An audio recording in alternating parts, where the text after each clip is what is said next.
Good morning friends. आज हमने आगे कंटिन्यू करना है टॉपिक नंबर 1.4 से, that is overview of income tax law in India. अब इसमें वो क्या बता रहा है, वो बताना चाहते हैं कि जो हमारा इनकम टैक्स लॉ है, अब देखिए कल वाली क्लास हमने इसीलिए की थी कि जो इनकम टैक्स लॉ है, अब लॉ में क्या आ जाता है, act, rules, regulations, notification, circular, court की जजमेंट, सब कुछ आ जाता है। तो वो बता रहा है कि इनकम टैक्स लॉ में क्या क्या चीजें कंसीडर की जाती हैं। ठीक है, देखिए कंपोनेंट्स, पहले हेडिंग देखते हैं, इनकम टैक्स एक्ट और एनुअल फाइनेंस एक्ट। ये किसका काम है, लेजिस्लेटिव का। Income tax rules and circulars and notification, ये किसका काम है, एग्जीक्यूटिव का, दैट इज सीबीडीटी का। And last is legal decisions of the court, that is आपकी जो कोर्ट जजमेंट्स है। ठीक है, अब इन इंस्ट्रूमेंट्स में क्या क्या होता है, देखिए सबसे पहले इनकम टैक्स एक्ट है। So the levy of income tax in India is governed by the Income Tax Act. In this book we shall briefly refer to this as the act, that is हम आगे जहां पे भी कहीं पे इसको refer करेंगे तो हम इसको सिंपली एक्ट लिखेंगे, पूरा नाम नहीं लिखने की जरूरत है, मतलब ये बुक वाले कह रहे हैं। It extends to the whole of India.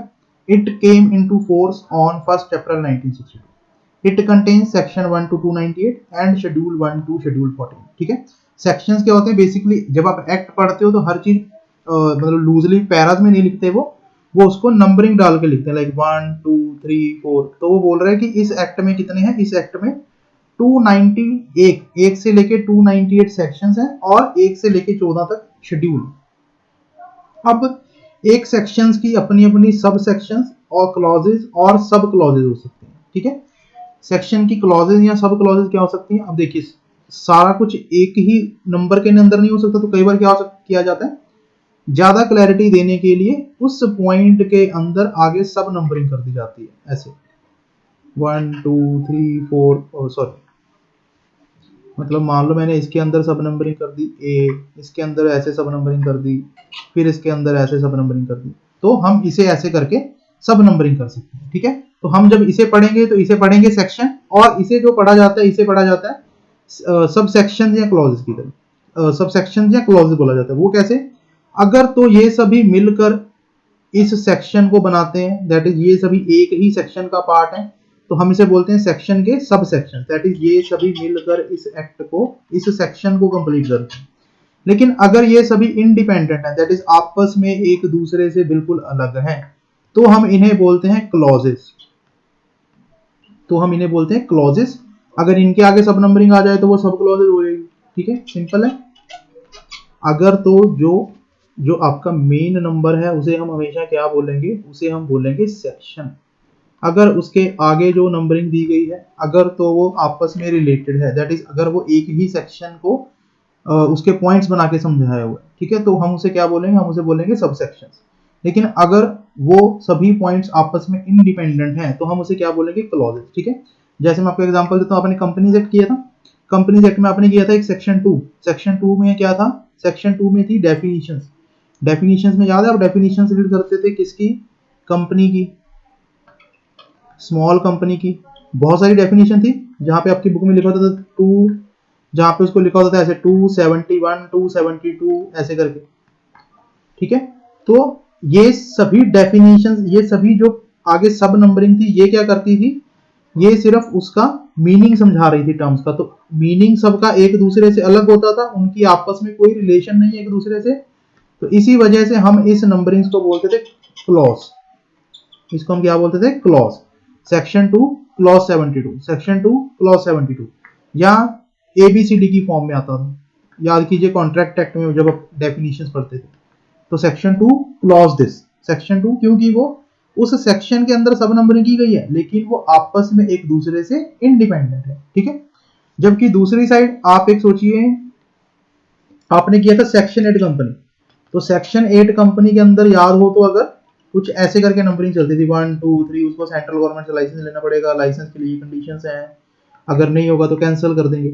अब ये सभी मिलकर क्या करते हैं, ये सभी ये जो भी इसमें आगे पॉइंट डिफाइन किए गए थे, वो सभी मिलकर क्या करते थे, वो सभी सेक्शन 8 को कंप्लीट करते थे, सेक्शन 8 का ही पार्ट थे। सेक्शन 8 वाली जो कंपनी थी, दैट इज जो एनजीओ था या नॉन प्रॉफिट अर्निंग कंपनी थी, उसी के लिए कंडीशंस बता रहे थे, तो इनको हम बोलते हैं सब सेक्शन।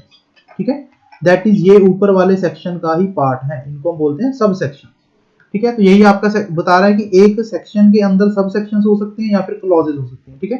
क्लॉजेज एंड सब क्लॉजेज, दैट इज अगर उसकी नंबरिंग आगे कंटिन्यू होगी, ठीक है। देखो when each part of the, अब यहाँ पे उसको इन्होंने थ्योरी में लिखा हुआ है जो मैंने आपको एग्जांपल के साथ समझाया। When each part of the section is independent of each other and one is not related with the other, such part are called a clause, ठीक है। दैट इज जब वो आपस में इंडिपेंडेंट होंगे, जैसे आपका सेक्शन 2 होता है most of the time, that is एक प्रोविजन दूसरी प्रोविजन से इंडिपेंडेंट होती है, ठीक है। such parts are called a clause. Subsection on the other hand refers to such part of a section where each part is related with the other and all subsections taken together completes the concept propounded that is announced in that section, ठीक है। तो जैसे मैंने आपको section 8 of the example the companies की, तो उसमें जब पढ़ते थे तो 7-8 पॉइंट थे, वो सभी मिलकर क्या करते थे, वो सभी मिलकर सेक्शन 8 को कंप्लीट करते थे, ठीक है। इसलिए हम इनको सब सेक्शन बोलते थे, सेक्शन 8 सबसेक्शन 1, सेक्शन 8 सबसेक्शन 2, ठीक है। आगे देखिए, ये इन्होंने एग्जांपल दी गई है सेक्शन, आप रेफरेंस ले सकते हो, लेकिन अभी आपको इतनी क्लैरिटी नहीं होगी, क्यों, क्योंकि आपने अभी प्रैक्टिकली इनकम टैक्स एक्ट नहीं देखा। चलो आज वो भी देख लेते हैं, उनकी ऑफिशियल साइट से मैं आपको प्रैक्टिकली इनकम टैक्स एक्ट भी दिखा देता हूँ, ताकि जो इनकी साथ साथ में एग्जांपल्स हैं आपको वो क्लियर होती जाए। देखिए उसकी जो ऑफिशियल साइट है वो है इनकम टैक्स india.gov.in। तो अभी आपके पास स्क्रीन पूरी नहीं आ रही होगी। इनकम टैक्स india.gov.in ये उनकी ऑफिशियल साइट है। यहाँ पे आप जाएंगे तो ये देखिए, यहाँ पे एक कॉलम दिया गया है आपको एक्ट्स का, ठीक है। तो यहाँ पे हम करेंगे एक्ट्स में हम गए सबसे ऊपर income Tax act. Income Tax act में देखिए, अब आपके एग्जांपल को हम प्रैक्टिकली समझेंगे। So the clauses of section 2 define the meaning of terms used in the income tax act. Clause 1A defines agriculture income, clause 1B defines amalgamation, and so on. Each one of them is independent of the other clauses of the same section. तो इसने कौन से section का number लिया अभी, section 2। तो ये लीजिए, सेक्शन 2 आपका क्या बता रहा है, डेफिनेशन। तो डेफिनेशन वाला सेक्शन हमने ओपन कर लिया। अब देखिए इस डेफिनेशन वाले सेक्शन, तो 1A में क्या बताया गया है, 1A में वो बोल रहा है कि एग्रीकल्चर इनकम का मीनिंग बताया गया है। 1B में क्या बताया गया है, 1B में एमलगमेशन का मीनिंग बताया गया है। 1C में क्या बताया गया है, 1C में एडिशनल कमिश्नर का मीनिंग बताया गया है, ठीक है। क्यों, क्योंकि ये जो सेक्शन है ये इस एक्ट में यूज की गई टर्म्स का मतलब बताता है। सिर्फ इस एक्ट में यूज की गई टर्म्स का मतलब बता रहा है। तो एक मतलब दूसरे से इंडिपेंडेंट है, दैट इज हर जो नंबरिंग है, हर जो सब नंबरिंग है वो एक दूसरे से इंडिपेंडेंट है। एडवांस टैक्स का मीनिंग बाकियों से अलग है, एग्रीकल्चर इनकम का मीनिंग बाकियों से अलग है। तो जब ये मीनिंग डिफरेंट होता है तो हम उन्हें क्या बोलते हैं, हम इन्हें बोलते हैं सब सेक्शन, सॉरी हम इन्हें बोलते हैं क्लॉजेस, हम उन्हें बोलते हैं क्लॉजेस। जब एक सेक्शन के अंदर सब नंबरिंग की गई हो, लेकिन हर सब नंबरिंग में दी गई जो क्लॉज है, जो दिया गया प्रोविजन है, वो दूसरे से इंडिपेंडेंट हो, तो हम उसे क्या बोलते हैं, हम उसे बोलते हैं क्लॉज, ठीक है। अब second, likewise the clauses of section 10। Section 10 क्या है, सेक्शन 10 आपका इनकम टैक्स में बताता है एग्जम्पशन, ठीक है। वो भी हम करेंगे एग्जम्पशंस, लेकिन उसमें वो बोल रहे हैं कि सेक्शन 10 जो है वो एग्जम्पशंस बताता है। तो उसमें भी सेम सीन है, उसकी भी जो प्रोविजंस हैं वो एक प्रोविजन दूसरी प्रोविजन से डिफरेंट है, ठीक है। और जब एक प्रोविजन दूसरी प्रोविजन से डिफरेंट है, इंडिपेंडेंट है, ठीक है। ये देखिए, ये आपका बताता है एग्जम्पशंस। तो एग्जम्पशंस में, अच्छा सॉरी ये आपको विजिबल नहीं होगा, एक मिनट मैं इसको मूव करके देखता हूँ। हो गया मूव, ठीक है। देखिए फिर आपका सेक्शन 10 में देखिए, सबसे पहले सेक्शन 10 में क्या क्या एग्जम्पशन है। सबसे पहले एग्रीकल्चर इनकम एग्जाम्प्ट है। सेकंड आपकी जो है उस पे एचयूएफ से मिलने वाला प्रॉफिट एग्जाम्प्ट है। थर्ड पार्टनरशिप फर्म से मिलने वाला प्रॉफिट एग्जाम्प्ट है। तो हर प्रोविजन एक दूसरे से इंडिपेंडेंट है, तो हम इसको भी क्लॉज बोलेंगे। सेक्शन 10 क्लॉज 1, सेक्शन 10 क्लॉज 2, ठीक है। लेकिन अब वो तीसरी एग्जाम्पल दे रहे हैं कि जब डिफरेंट पॉइंट्स, दैट इज जब एक सेक्शन को आगे बांटा गया है और वो मिलकर एक सेक्शन को कंप्लीट करते हैं, तो उस केस में क्या होगा। उसके लिए देखिए थर्ड इन्होंने कौन सी एग्जांपल दी है, section 5। Section 5 defining the scope of total income. तो आइए सेक्शन 5 देख लेते हैं। ये रहा आपका section 5, scope of total income. अब देखिए जो एग्जांपल है वो बोल रहा है कि जो इस सेक्शन 5 की आगे सब नंबरिंग की गई है, ये जो सब नंबरिंग है ना, ये इसी सेक्शन को कंप्लीट करती है। दैट इज इस सेक्शन में जितनी भी सब नंबरिंग की गई है वो इसी सेक्शन से रिलेटेड बात करती है, इसी सेक्शन को कंप्लीट करती है, इसी सेक्शन को कंप्लीट करती है, ठीक है। और जब ये सब नंबरिंग इसी सेक्शन को कंप्लीट करती है तो हम इसे कैसे रीड करेंगे, हम इसे रीड करेंगे सब सेक्शन। तो section 5 subsection 1 clause A, section 5 subsection 1 clause B, ठीक है, हम इसको ऐसे रीड करेंगे। नेक्स्ट देखिए, ए सेक्शन में also have provisions and explanation. अब प्रोविजंस, ये दोनों एग्जांपल्स आपकी इसमें मिल गई। प्रोविजो होती है जो आपके सेक्शंस के नीचे दी जाती है, ये जनरली एक तरह की एक्सेप्शन होती है, दैट इज जो आपको सेक्शन में बताया गया है उससे डेविएशन होती है, ठीक है। जैसे इस केस में देखिए, provided that in case of a person not ordinary resident in India within the meaning of this the income which accrues to him और outside India shall not be so included. तो ऊपर वाले उसमें जो income include कर रहे होंगे, लेकिन इस प्रोविजो में क्या किया जाता है, इस प्रोविजो में एक्सेप्शन क्रिएट की जाती है, ठीक है। और अगर मल्टीपल प्रोविजन दी होती है, अब यहाँ पे तो देखिए एक ही प्रोविजन है, अगर यहाँ पे 2-3 प्रोविजन दी होती है तो हम उसे कैसे प्रोनाउंस करते हैं, हम उसे बोलते हैं first proviso, second proviso, third proviso. अगर दो या दो से ज्यादा प्रोविजन दी हो तो वो दी ऐसे ही होंगी, provided that, provided that, provided that, provided further that, provided also that, ठीक है। हम उसे कैसे पढ़ते हैं, या हम उसे अपने, अगर मैं कहूँ तो प्रोफेशनल लेवल पे जब आप डॉक्यूमेंट तैयार करोगे तो आप उसे कैसे रिफर करोगे, उसका कैसे उसको एड्रेस करोगे, तो आप उसे लिखोगे first proviso to section number this, second proviso to section number this, ठीक है। और ये आपकी एक्सप्लेनेशंस होती हैं। एक्सप्लेनेशंस जो भी ऊपर लिखा गया होता है सेक्शन में, सब सेक्शन में, क्लॉज में, उसके मीनिंग को समझाने के लिए होती है, उसके मीनिंग को समझाने के लिए होती है, ठीक है। ये याद रखना, एक्सप्लेनेशन मीनिंग को समझाने के लिए होती है। एक्सप्लेनेशन कभी भी किसी टर्म्स का मीनिंग बड़ा नहीं कर सकती, ठीक है। देखिए, इनकम पढ़ने के चलो बेनिफिट नहीं है, आपको ऐसे मिल जाएंगे एक्सप्लेनेशन 1, एक्सप्लेनेशन 2, ठीक है। अब इसको वापस से ड्रैग करके आपकी बुक पे ले आते हैं।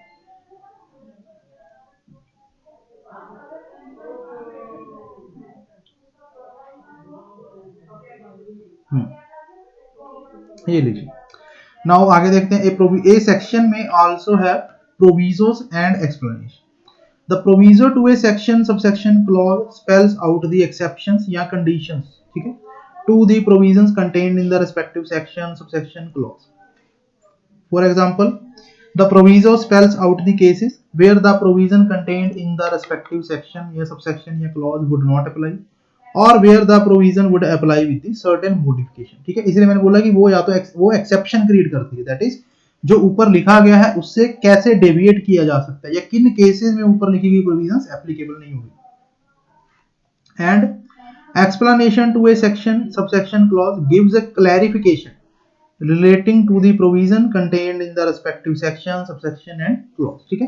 तो वो सिर्फ एक्सप्लेनेशन नाम में है, तो वो सिर्फ एक्सप्लेन करने के लिए होती है, उसका मीनिंग समझाने के लिए होती है। एक एक्सप्लेनेशन कभी भी ऊपर लिखे गए section, subsection, clause, that is जिसके पर्पस के लिए, जिस सेक्शन के लिए वो दी जा रही है, वो उसके मीनिंग को बड़ा नहीं कर सकती, ठीक है। एग्जाम्पल दी गई है इसकी, सेक्शन नंबर पे इतना बर्डन मत लेना, एग्जाम्पल रिफर कर लेंगे। सिंपली देखो, सेक्शन 80 जीजीबी, ये आपकी इनकम टैक्स में डिडक्शंस के सेक्शंस होते हैं। Section 80 GGB and GGC provides for deduction from gross total income. अब ये सारे आपकी टर्मिनोलॉजी इनकम टैक्स वाले। In respect of contributions made by companies and other persons respectively to political parties और एन इलेक्टोरल ट्रस्ट। तो simply वो क्या बोल रहा है कि जब सेक्शन 80 जीजीसी और 80 जीजीबी एंड सी क्या कवर करते हैं, दैट इज जब एक इंडिविजुअल या एक कंपनी किसी पॉलिटिकल पार्टी को कंट्रीब्यूशन करते हैं, ठीक है, तो वो कवर करते हैं। अब द प्रोविजो प्रोवाइडेड क्या करेगा, एक्सेप्शन प्रोवाइड करेगा या कंडीशंस प्रोवाइड करेगा।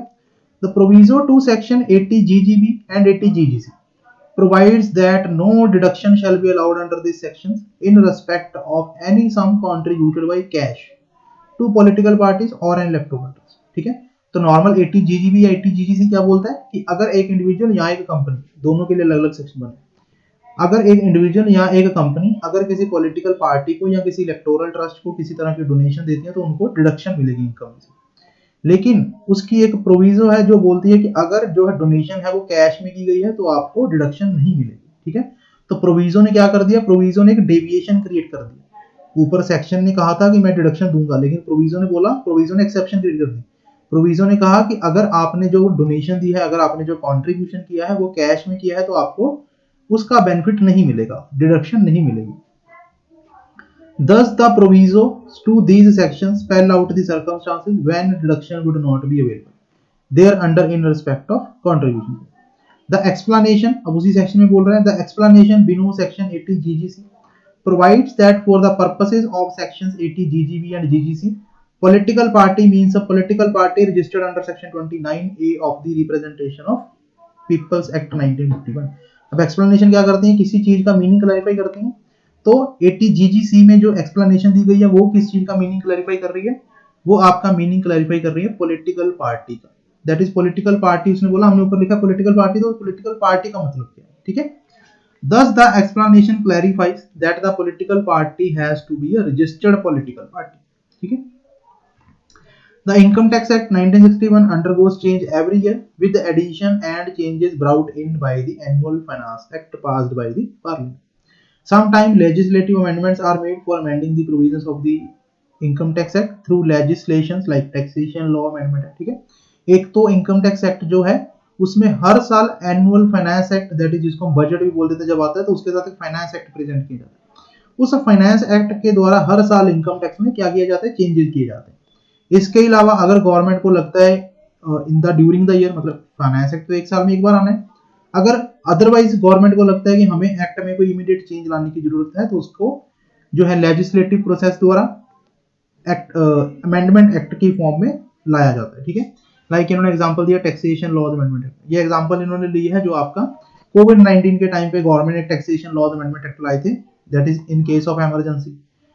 जो भी है आपका टाइमलाइंस बढ़ानी थी लाइक गवर्नमेंट ने, तो लोगों को अदरवाइज जो रिटर्न्स ड्यू थी तो लोगों को लेट फीस लग जाती, तो उसकी टाइमलाइन बढ़ानी थी, तो लोगों के बेनिफिट के लिए गवर्नमेंट एक अमेंडमेंट एक्ट लेके आई थी इमीडिएटली, ठीक है। नेक्स्ट आ गया हमारा फाइनेंस एक्ट। तो फाइनेंस एक्ट होता है जो मिनिस्ट्री ऑफ फाइनेंस द्वारा एनुअल बजट के साथ प्रेजेंट किया जाता है, ठीक है। वो क्यों प्रेजेंट किया जाता है, उसका पर्पस होता है कि जो है आपका फाइनेंस मिनिस्ट्री ने बजट में जो भी प्रोविजंस बनाई होती है, अब देखिए बजट क्या है, सिर्फ एक प्रपोज है कि हम आने वाले साल में क्या करेंगे, लेकिन उसको कैसे करेंगे, उसको इंप्लीमेंट भी तो करवाना है। अब सपोज गवर्नमेंट बोलता है हम रियल एस्टेट सेक्टर के प्रमोशन के लिए ये एक्टिविटीज करेंगे, लेकिन वो तो उन्होंने सोचा है, वो उसे इंप्लीमेंटेशन कैसे करेंगे, कंट्री तो चलती है लॉ से, तो इसलिए उनको क्या करना पड़ता है, उनको कंट्री के लॉ में भी चेंजेस करने पड़ते हैं, ठीक है। लॉ में चेंजेस करने के लिए क्या किया जाता है, एक फाइनेंस एक्ट प्रेजेंट किया जाता है। दैट इज जब आप बजट पढ़ोगे तो वहां पे लिखा होता है फाइनेंस बिल, एक फाइनेंस बिल प्रेजेंट किया जाता है जो बाद में पार्लियामेंट से अप्रूव होके और प्रेसिडेंट के एसेंट के बाद एक्ट बन जाता है, फाइनेंस एक्ट बन जाता है, ठीक है। जैसे अभी रिसेंटली 1 फरवरी को फाइनेंस बिल प्रेजेंट कर दिया गया था, अब वो 1 अप्रैल से पहले पहले फाइनेंस एक्ट बन जाएगा। That is with in this 58 days, with in this 58 days जो है उसकी कंप्लायंस पूरी कर ली जाएगी, 59 डेज उसको एक्ट बनाने की। Every year the finance minister of the government of India introduces the finance bill. देखिए वो क्या इंट्रोड्यूस करेगा, finance bill in the parliament's budget session. When the finance bill is passed by both the houses of parliament and gets the assent of president, it becomes the finance act. Amendments are made every year to the income tax act and other laws by the finance act, ठीक है। तो जो finance act होता है उसमें सिर्फ income tax में changes नहीं होता, उसमें इनकम टैक्स, जीएसटी और any other act, that is जो गवर्नमेंट के बजट से, दैट इज गवर्नमेंट के जो प्रपोज्ड इनिशिएटिव से इन्फ्लुएंस होता है, तो गवर्नमेंट उस हर एक्ट में चेंज कर देती है, ठीक है। अब आपके उस फाइनेंस एक्ट में प्राइमरीली 4 शेड्यूल भी होते हैं साथ में, और जो सॉरी उसके एक फर्स्ट शेड्यूल होगा ये मेरे ख्याल से, हाँ फर्स्ट शेड्यूल होता है जिसके 4 पार्ट्स होते हैं। फाइनेंस एक्ट में एक फर्स्ट शेड्यूल होता है जिसके 4 पार्ट्स होते हैं। अब वो 4 पार्ट्स क्या कंटेन करते हैं, देखिए part 1 of the first schedule to the finance act specifies the rate applicable for the current assessment year, ठीक है। ये क्या स्पेसिफाई करता है, करंट असेसमेंट ईयर। अब इसको करने से पहले हम समझ लेते हैं इनकम टैक्स में एक और आज टर्म ऐड करते हैं, that is previous year and जो है आपका असेसमेंट ईयर में, असेसमेंट ईयर, ठीक है।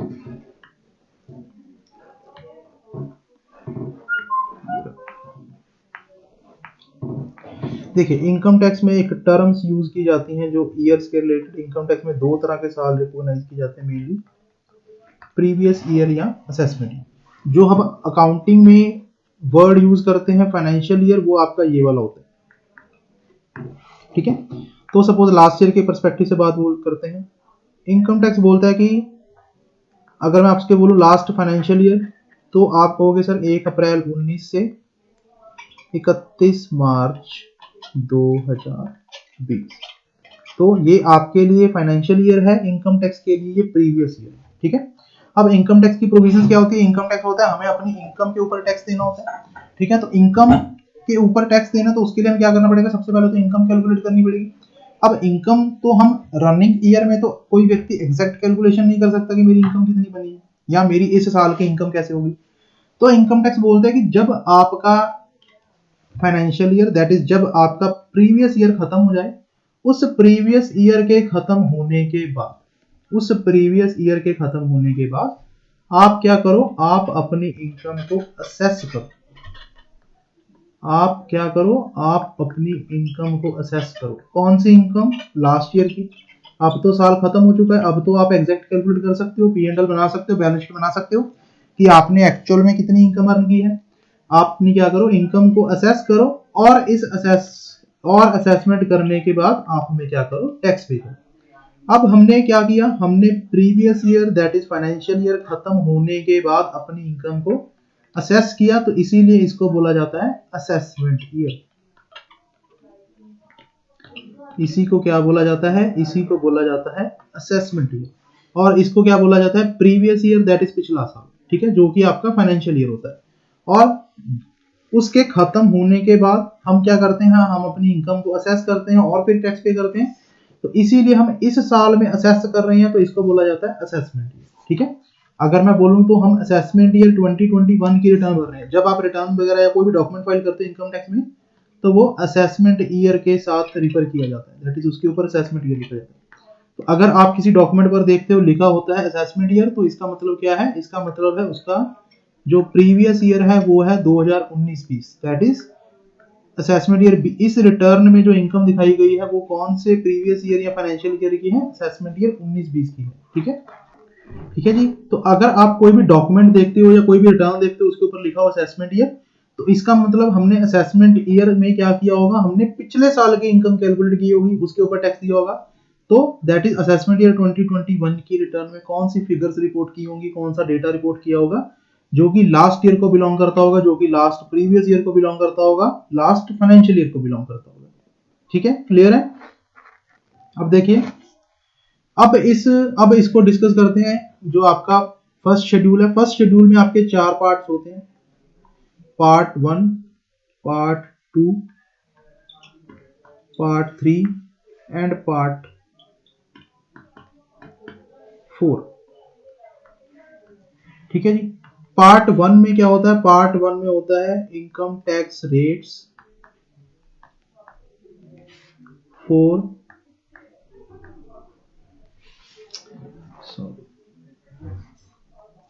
Income tax rates for current assessment year, income tax rates for current assessment year, ठीक है जी। Income tax rates for current assessment year. Part 2 में क्या होता है? TDS rates for current financial year, TDS rates for current financial year, ठीक है।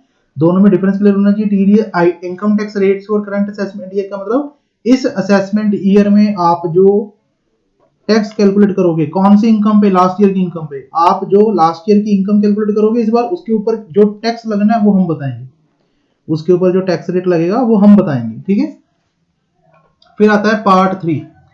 Part 3 में क्या होता है? देखो, gives the rates for calculating income tax for deducting tax from income chargeable under the head salaries and computation of advance tax. तो इसको हम सिंपली लिख सकते हैं टीडीएस रेट्स फॉर सैलरी, जो ऊपर सेकंड पॉइंट में था वो अदर देन सैलरी होता है, ठीक है। TDS rates for salary and rates for advance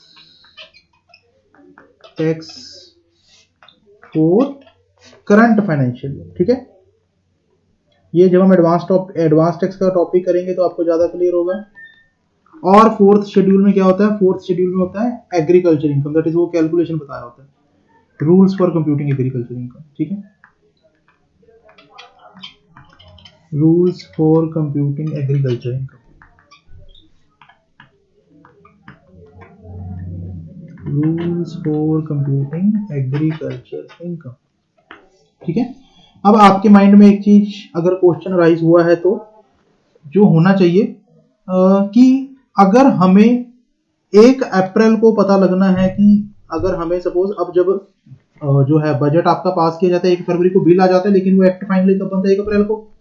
लेकिन अब आपके माइंड में आना चाहिए सर अगर हमें 1 अप्रैल को पता लगना है कि असेसमेंट ईयर 2021 में क्या रेट लगेंगे, क्लियर है, अगर हमें 1 अप्रैल को पता लगना है कि हमारे असेसमेंट ईयर 2021 की इनकम पे दैट इज फाइनेंशियल ईयर 1920 की इनकम पे क्या टैक्स लगना है, तो हम टैक्स प्लानिंग कैसे करेंगे, हमें कैसे पता लगेगा क्या रेट है, क्या एग्जम्पशन है, क्या डिडक्शन है, क्या नहीं मिलेगा। तो उस केस में क्या, उस केस में मैं आपको प्रैक्टिकली बताता हूँ कैसे होता है। ये जो आपके टीडीएस रेट्स फॉर सैलरी होते हैं और ये रेट्स फॉर एडवांस टैक्स होते हैं ना, ये आपके सेम होते हैं। दैट इज जो 1 साल का पार्ट 3 होता है वो most probably that is almost her case में अगले साल का पार्ट 1 बन जाता है, ठीक है। तो ये किसके लिए था, करंट फाइनेंशियल ईयर में। तो इससे मुझे पता लग जाएगा कि करंट फाइनेंशियल ईयर में गवर्नमेंट ने जो टैक्स रेट प्रपोज किए हैं मैं उसके अकॉर्डिंग प्लानिंग कर सकता हूं और मतलब ऑलमोस्ट अभी तक मुझे लगता नहीं ऐसी कोई डेविएशन हुई है। पार्ट 3 में जो रेट बताया जाता है वो अगले साल पार्ट 1 बन जाता है, दैट इज वो उस असेसमेंट ईयर में लगने वाला टैक्स बन जाता है, ठीक है।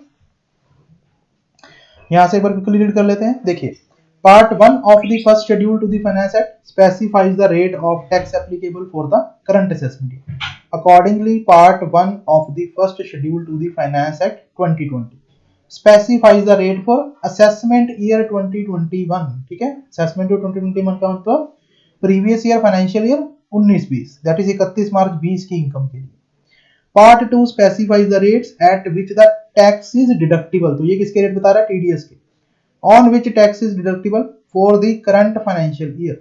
Accordingly, part 2 of the first schedule to the finance act 2020 specifies the rate at which the tax is deductible for current financial year 2021.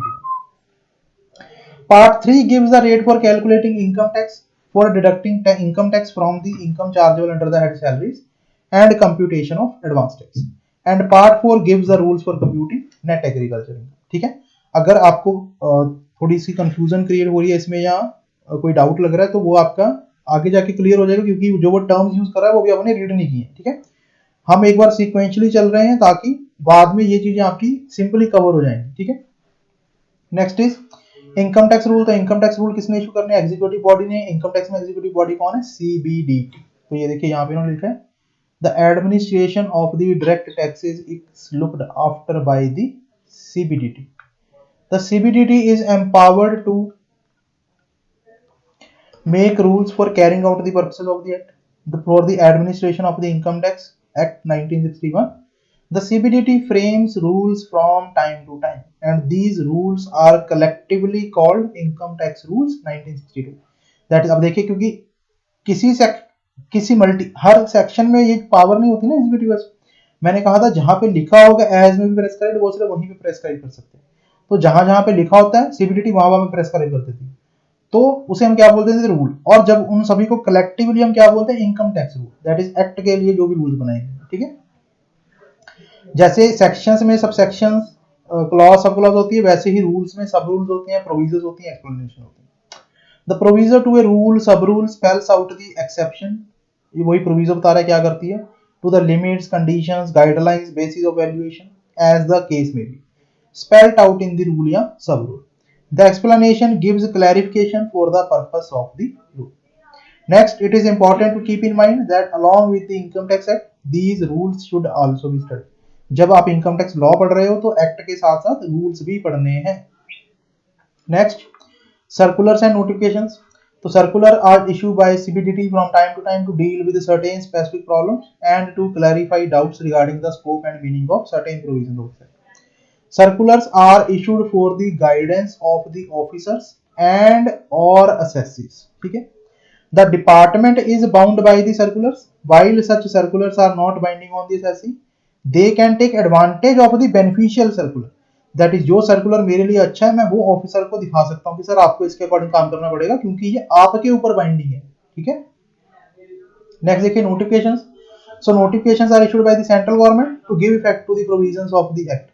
The CBDT is also empowered to make and amend rules for the purposes of this act by issue of notifications and which are binding on both the departments and the assessees. And last is case laws. Case laws refers to the decisions by the court. The study of the case law is an important and unavoidable part of the study of income tax law. That is जब आप income tax law पढ़ रहे हो तो case laws को पढ़ना बहुत ज्यादा इंपॉर्टेंट है और अनअवॉइडेबल है, दैट इज आप उसको इग्नोर नहीं कर सकते। It is not possible for the parliament to conceive and provide all the possible issues that may arise in the implementation of any act. Hence, the judiciary will hear the disputes between the assessees and the department and give a decision on various issues. The Supreme Court is the apex court of the country and law laid down by the Supreme Court is the law of the land. That is वो पूरी की पूरी country पर applicable है। The decisions given by the various high courts will apply in the respective states in which such high court have jurisdiction. That is जिस state की high court होगी उसकी उस स्टेट पर एप्लीकेबल हो जाएगा, उस स्टेट में बाइंडिंग हो जाएगा। लाइक अगर Punjab and Haryana high court है तो उसके दिए गए डिसीजन पंजाब एंड हरियाणा में एप्लीकेबल हो जाएंगे। आपके सिलेबस में अभी केस लॉज नहीं है, केस लॉज जो आपको आएंगे वो सीए फाइनल लेवल पे आते हैं, ठीक है। नेक्स्ट हमारा अब स्टार्ट होगा इसके बाद इनकम टैक्स एक्ट जो हम स्टार्ट करेंगे नेक्स्ट क्लास, ठीक है जी। Thank you.